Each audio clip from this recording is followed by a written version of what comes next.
Jerry ko si Peta. Kamusta na nga ba, mahal? Ano ba? Okay ka lang na palagi dyan saan ka man ang parupunta. Gusto ko palagi maayos ka, dahil palagi kong hinihiling sa may taas, na lagi sana bantayang kaalagaan ka. Dahil kung ayaw makita kung iyong nasasaktan, okay na ako kahit ganito aking nagdadama. Wala na nga akong pag-asa na nga sumaya, pero kahit gano'n bibigyan ka pa rin halaga.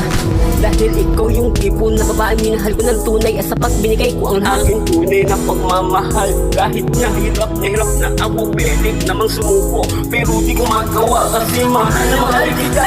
Oo, mahal kita kahit ako'y nasasaktan. Oo, mahal kita kahit patuloy ang nadadama ang lungkot. Mahal kita pa rin kahit ganito ang sitwasyon. Mahal kita kahit di mo ko mahal, diba? Magpapalit kita, ito ang nagsalot. Hindi isang ng Diyos, pero bakit ganito? Dahil mo demonyo, para bang wala ako sa iyong tabi. Pero ang ibang lalaki at ako'y sinantabi mo.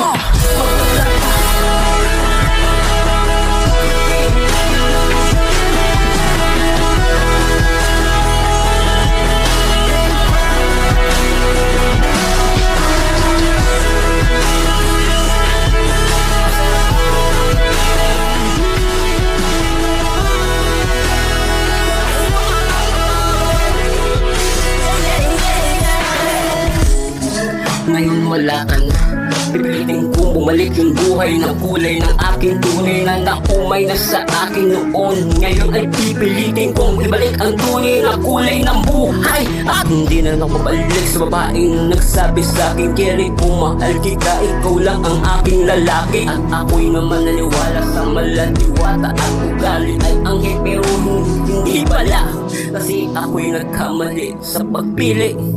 Sa babae malaipokrita ang kanyang ugali. Ngayon ko lang natagpo na ako'y palay sa kanya ay hindi niya minahal, at ako ay ginagago ng wagas. Sagat-sagadan ang paglulukong tangina mo.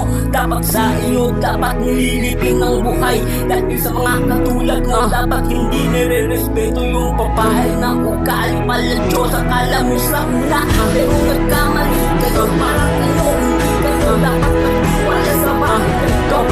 Luwagas man daw ko sa pagkik, parang hinatapak-tapakan. Pagkatapos na sinisiraan, harapin ang naloko nyo.